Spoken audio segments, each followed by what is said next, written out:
I really don't care. If you people want to live in the Soviet Union, if you want to live in Cuba, that's the way it's going to be. I'm not going to change the course of history. Could you play some rock and roll? That's all. What do I care?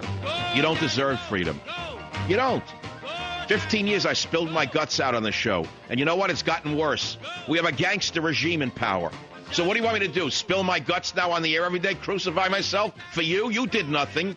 You did nothing. You sat there and listened to me. Oh, yeah, go, Mike. We got your back. We're lighting a candle for you. Oh, yeah, we're right behind you, Mike. Yeah, here's what you got. You got a fraud artist from Chicago with gangsters surrounding him. You got Corzine. Who was Corzine in New Jersey? Goldman Sachs. Goldman Sachs is running America. Goldman Sachs is running the world along with the CFR and a few other groups, and you do nothing about it. You don't even see the criminals around you. In my opinion, they're criminals. They should be in jail. How do you like that? Why do I say that? They have enriched themselves at our expense. And so who do they arrest? The guy who steals $20 million in a hedge fund? Oh, it's a show trial, my friend. Stalin had show trials, too.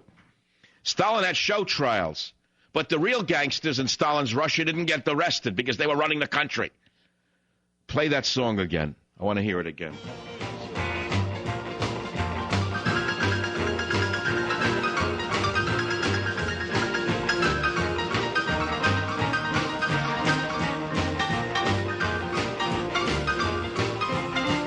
Obama is the biggest faker in the history of the presidency, and he gets away with it. I just love how he's above it all, better than everybody. Means well. You know, they're portraying him as a man who's like the Robin Hood, wanting to rob from the rich and give to the poor. You schmucks. What he wants to do is rob from all of you and give it to the gang and put him in power. Indiana, Tony, you're on the Savage Nation. Go ahead, please. Thank you so much for taking my call. I had two things to say. One is earlier I heard you say that you're saying too much. I don't want to say any more. I think I've said too much. Sir, may I disagree with you? You are the only man in this world that is speaking the truth. You need to speak more and louder and get just as aggressive about it as you can. We need it. You're right. We don't deserve our freedom. But you, sir, I believe, could wake people up. Tony, I know that. I know God gave me the power to do this. Tony, I'm in an epic battle for my freedom right now, and I'm not being helped by anybody in the United States of America. I'm all alone. They did this on purpose. They know I was the loudest, smartest voice on radio, and that's why they went to their friends in England to do it. This is the first step to take away all of talk radio. Only slobs like Limbaugh don't even see it because they're so self-interested. I believe that I see that. And Sean Hannity as well. I don't want to speak ill of either of those two individuals. Neither do I. I'd rather not speak ill of them. I'd rather speak well of them. I can't. They turn my stomach. They turn my stomach because, remember, they are part of the government media complex. And when you are a true independent, as I am, remember, it was Hannity and Limbaugh who ate dinner with George Bush. Just remember, of the top guys in radio, I was the only one not invited to Bush's White House. Do you remember that, Tony, if you've been listening for a while? They all had a barbecue with Bush, remember, because they were carrying the water for him. So you really think that they're going to tell you what's really going on? They do a very good job up to a point, but they won't go the extra mile, which is what America needs right now, because we have a gang running at 1,000 miles an hour to take away our freedom, in my opinion. All right, look, Tony, let me send you a free copy of Banned in Britain. It's all I can do for you today. That's all I can do. But as I said to you, I'm a realist. I'm a practical man. I can live with thievery. I can live with rigging elections. I can live with robbing the public up to a point. But I've never seen an administration that is outright traitorous like this one. And I'm telling you, I've never in my life seen an administration that crossed that line. They crossed the green line when he started doing his tour, bowing down to Saudi Arabia, bowing down to tyrants around the world, kissing the rings of those who oppose our freedom, and then coming back and threatening those of us who support our freedom, and we're still willing to give up all of our money to these people? We don't deserve any freedom. We deserve to have a ring put in our nose. And I can guarantee you Pelosi knows it because she knows that this is a nation of drug addicts. And when I say drug addicts, I mean Prozac, because Prozac is probably more addictive and more dangerous for this population than opium was for the Chinese when the British doped up the entire Chinese nation so they could turn them into a nation of cool. I mean, I'm screaming like Job in the middle of, I feel like I'm screaming in the middle of the desert here. I've never seen anything like this. The people are dumb. You go into a bar at night. I have to run out. They're watching a game. Grown men. I have to listen to that. I run out like a fear. I feel like I'm in hell. I see grown men who look intelligent talking about the Yankees versus the Schmankies versus the Pankies versus the Spankies with excitement and enthusiasm. And I say they don't deserve freedom. You know, freedom is slavery when you think about it for a man like him. The sports fan, to the sports fanatic, let's put it that way. Yeah, you could be a fan up to a point. But when you put sports above everything, you're a slave in essence. You understand that? It's an illness. They have recovery for alcoholics. They have a recovery for drugs. They have recovery for pornography addicts. They don't have recovery for sports addicts? Why not? Sports is the opiate of the asses. So, Chicago, Alex, you're up. Go ahead. You're on the Savage Nation. Hi, Dr. Savage. It's my pleasure to finally reach you. And Thank as a you. Russian listener, I want to refer to so many things. You just mentioned Russian community in San Francisco. I can speak for Russian community in Chicago because I'm part of it. And I want just to confirm what you said. You're absolutely right.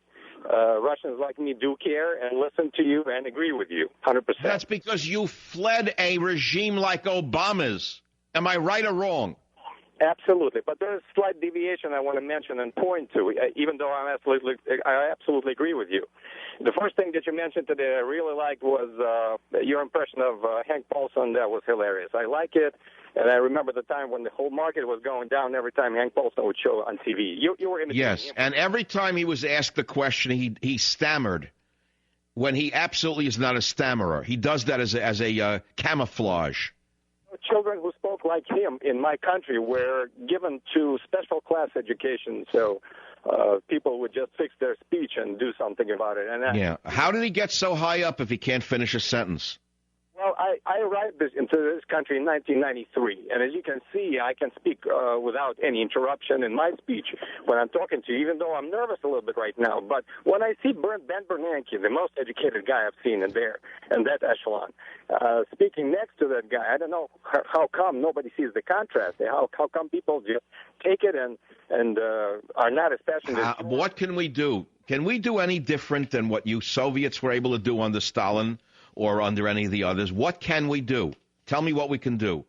Fortunately, not much we could do, because a lot of things that happened to Russia happened thanks to what Reagan did to cause the destruction of the former regime, and it's not really Gorbachev's merit that the former Soviet Union fell apart.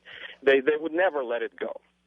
And the only thing that I'm surprised with is that people who live in, they think, capitalist society, even though it's not a true capitalism, if they start introducing pieces of Russian or former, so to say, communist, even though it was never communism in Russia. Why would Nancy Pelosi, the richest woman in Congress, be so hell-bent on socializing our medical system? You can figure that one out. I just can't listen to that lady. Every time she speaks, I remember my But she's amongst, if not the wealthiest woman in Congress. Why does she want socialized medicine? I mean, anybody can put two and two together and figure it out. All you got to do is watch enough television and you can figure it out.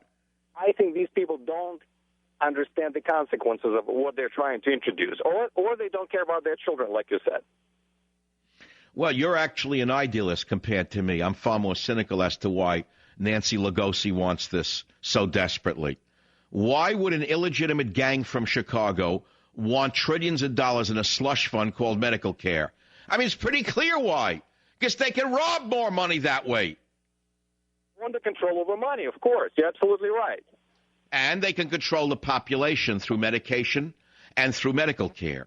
If you have to go to Big Mama to get your shot, Big Mama's going to get something from you. See, Big Mama wants absolute power. And if you got to go to Big Mama for your pill, whether it be Viagra or heart medication, Big Mama's going to extract something from you.